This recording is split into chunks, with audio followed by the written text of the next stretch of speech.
The year was 2008, and America was going through a tough recession. Many people were very poor and struggled just to get by. I was fresh out of college, unemployed and looking for work. My parents had kicked me out when I had turned 18, and so I took to living with whichever unfortunate friend would allow me to sleep on their couch. I believe the term for it is couch surfing. It was in those difficult times that my bizarre story took place. One evening, while sitting on the couch in utter despair, the oddest of stories came on the local news. "Folks are calling him the Beef Bandit," said the newsman cheerfully sitting at the desk. "3 local grocery stores are now reporting that large amounts of red meat have been stolen," he continued. "Security cameras caught glimpses of the suspect filling his shopping cart entirely with beef and then exiting the store without paying. Security footage then came on screen depicting the supposed Beef Bandit. The images were blurry and low quality, but you could clearly make out that it was a large man with dark hair, a white t-shirt, and tan cargo shorts. He stood in the frozen meat section, filling his grocery buggy with slabs of steak. The videos were taken from separate locations on different days, but the man was still wearing the same clothes. The last image showed him walking out of the store with a cart full of meat. "So, just who is the Beef Bandit?" asked the newsman. "A homeless person? Or perhaps simply a man trying to feed his family in these turbulent economic times?" Something about the news story really got to me. It was the label, Beef Bandit. It was a bit silly and sensationalistic, but to be expected from local news. It was like they were trying to turn it into a joke. Now, I've always had an eye for oddities, so this naturally piqued my interest. How could a guy just walk out with a cart full of food without being noticed? I thought. I suppose if it was done confidently enough, no one would question it, but why only beef though? I wondered. A few days later, while looking through the newspaper for work, I spotted a headline, "The Beef Bandit Strikes Again," and a smile went across my face. I'm not sure why, but I found myself just rooting for the guy. He wasn't hurting anyone, just trying to get by like the rest of us.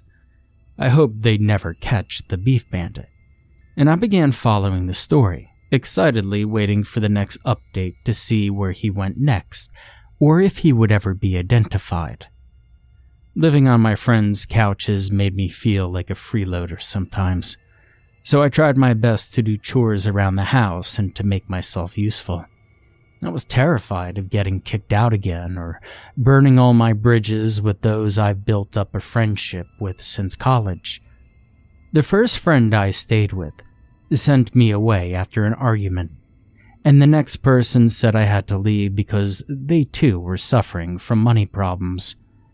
I felt like this time I was really on my last leg, so I did everything I could. This included going to the grocery store for them to pick up food. And while at the store, in the frozen food section, I saw a familiar character approaching the aisle that I was standing in.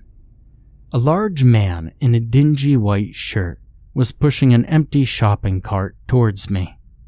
And that's when I came face to face with the man himself, the Beef Bandit. I was the only other person in the frozen food aisle. He paid me no mind, as if he didn't even see me. His expression was blank and defeated, and his eyes were almost dulled and empty. He went straight to work, piling stacks of red meat into his shopping buggy. I tried not to stare. I couldn't believe it was actually him, though. Seeing him right there, after hearing about him in the news for so long, was very surreal. I grabbed my carton of milk and began walking away. I certainly wasn't going to intervene or call the cops on someone stealing food at a time like this.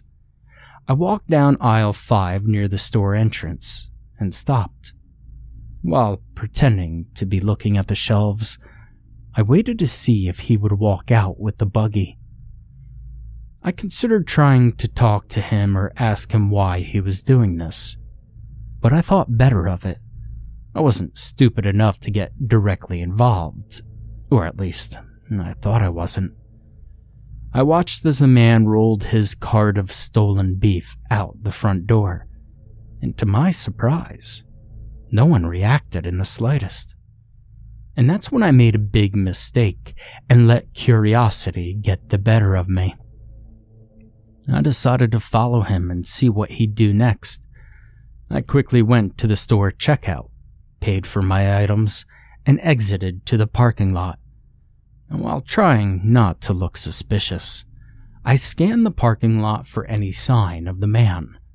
And that's when I spotted him, loading his shopping cart into an old, beat-up station wagon. He narrowly fit the entire cart into the back of his rusted vehicle and slammed the door shut. He walked around to the driver's seat and got in. There was no one else with him. If he was a family man, they must have been at home. Now, it could have ended there.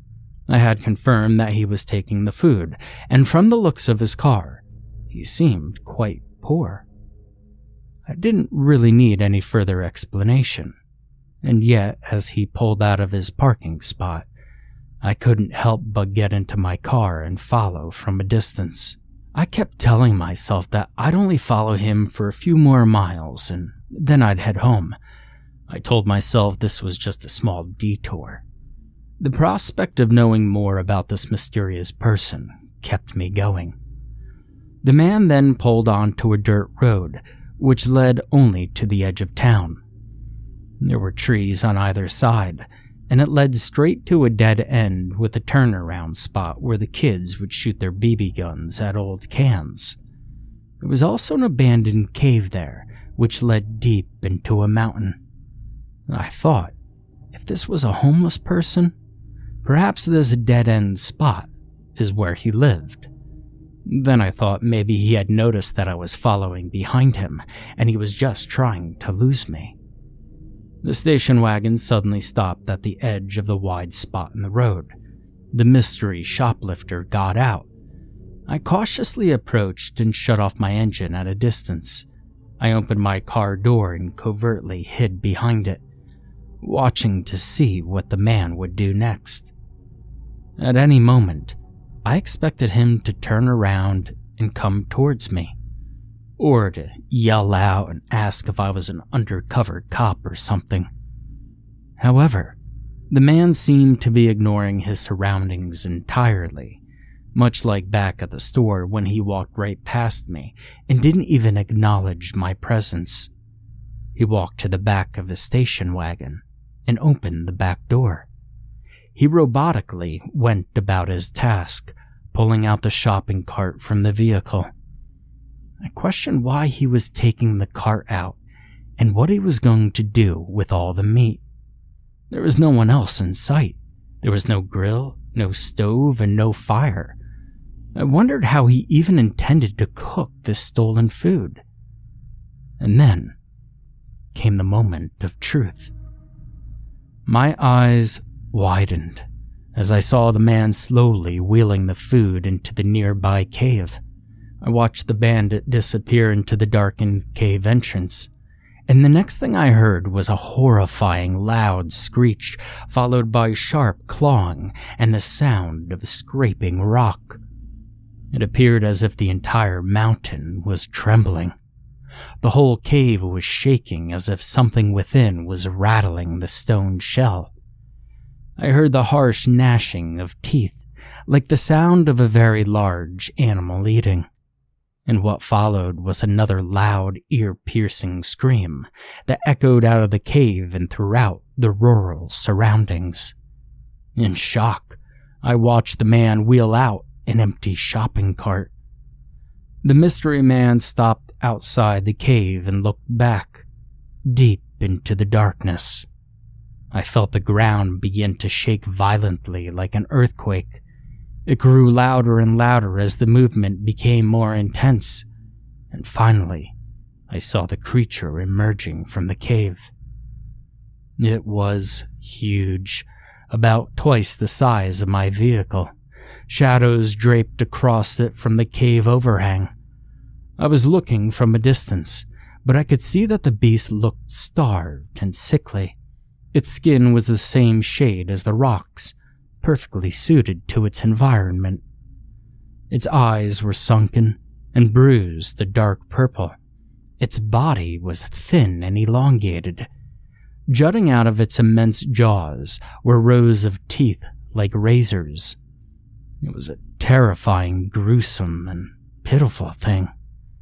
Despite its size, it gave off the feeling of helplessness. Dripping from its massive teeth were the bloody remains of the red meat. The man approached the giant and began moving his hand along its smooth skin. The beast closed its eyes and began humming a sad and eerie tune as the man looked at it blankly with the same cold demeanor. The giant then receded back into the darkness, shaking the cave walls as it returned to its slumber in the shadows and faded from sight. I jumped back into my vehicle.